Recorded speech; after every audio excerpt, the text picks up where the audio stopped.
So I want to use this opportunity as a chance to talk about, you know, who's doing this and why.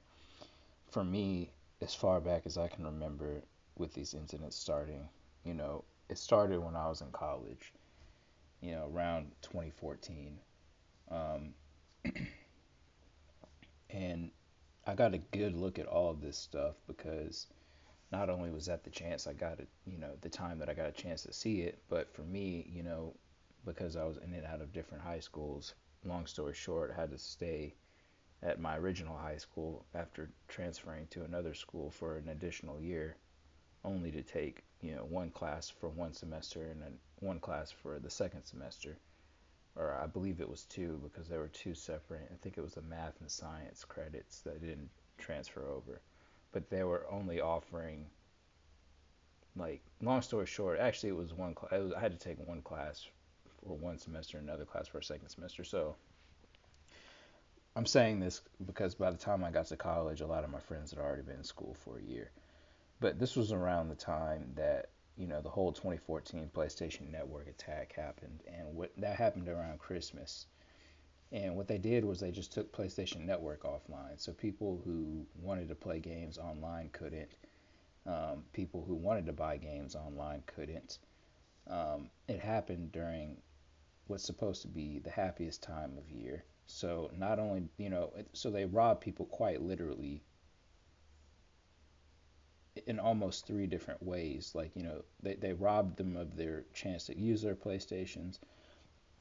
They robbed them of their chance to um,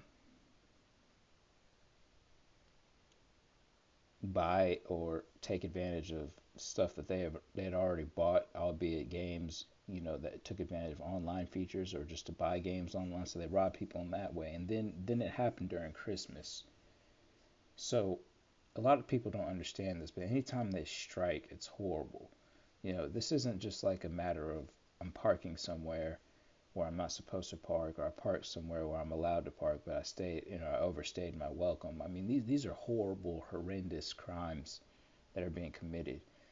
And of course, back then when it happened, everyone was like, "Oh, it's anonymous. It's a lizard squad. It's all these groups." It wasn't. It was the same people that are doing what's happening to me now. So not only did they do that, but they sat there and they probably fed into all that online gibberish, and more importantly, they got away with it. And then that transitioned into the whole launch of Destiny, which a lot of people don't understand. But my PS4 that I had before I bought my PS5, that I actually was streaming with up until I got my PS5 in the Octopath Traveler 2 playlist and continued with SD Gundam Battle Alliance, was a Destiny Edition PS4. They never took a break. That transition, I mean, those people, that's the same people that took down the PlayStation Network, are the same people that launched a game that was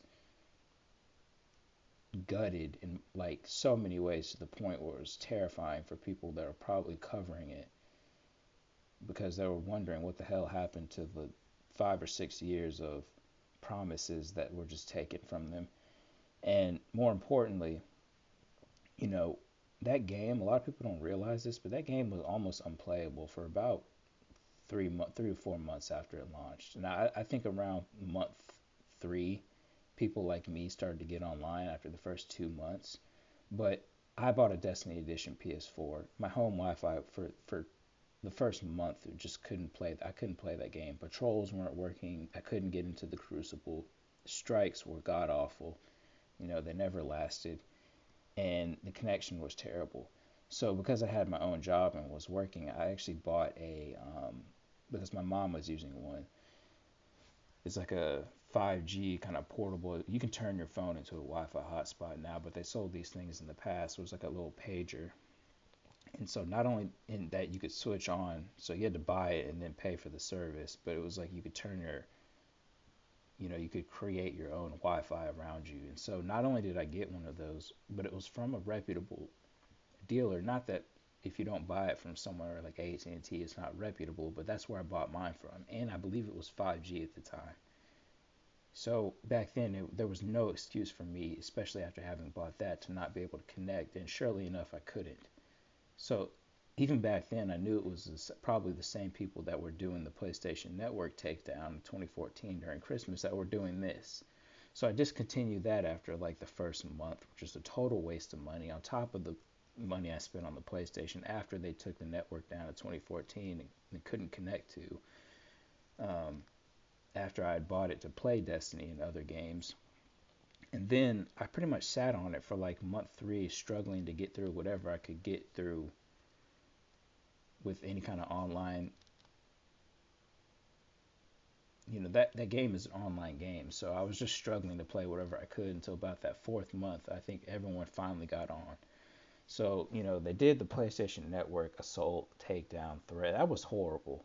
Then they transitioned to Destiny, which was equally as horrible. And then after that, they finally get the game up and running. This is after, they pretty much were just leading people to believe that it was something that it came out that it never was.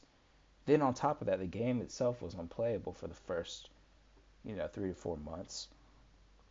And then on top of that, you get to what people like YouTube Korea did to the Destiny community here in America, which was pretty much not only terrorize them, but they harassed the hell out of them and started to infiltrate their community. And I think it was because that community was so tight and had so many YouTubers that were going above and beyond the Call of Duty in more ways than one to see to it that people they were there for the community.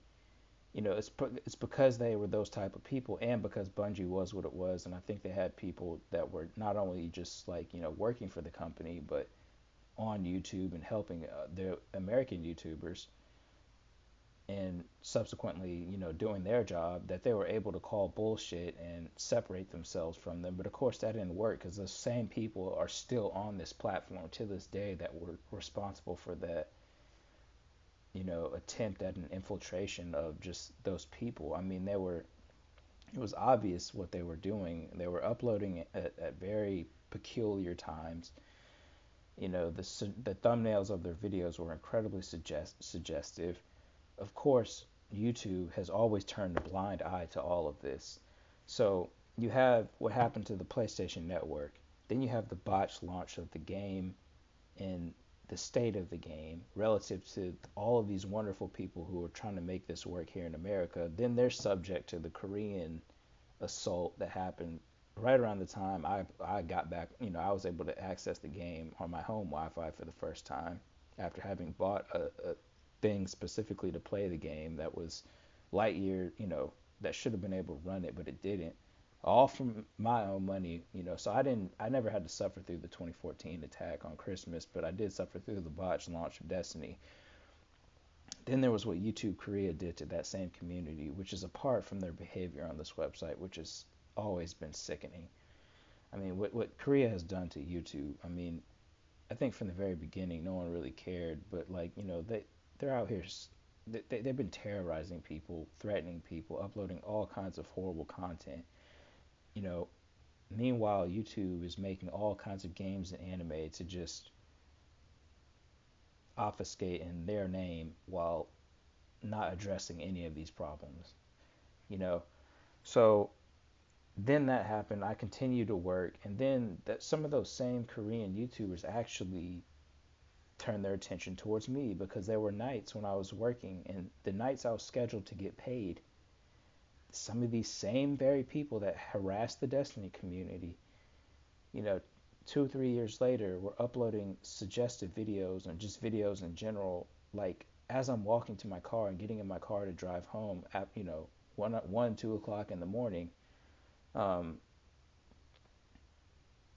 on more than one occasion. I got paid on Thursdays back when I was working my last job before COVID, and it was like clockwork. Like on at least 2 or 3 different occasions. On one occasion, it was I can only remember one of the more prominent Korean YouTubers doing it, who still hasn't shown her face to this day. And I'm not sure if she did it more than once, but it did happen, you know, safely 2 times, and it was pretty scary, especially since I saw what they did to the Destiny American, community and YouTubers. But I'm gonna end the video here, and I'll pick back up.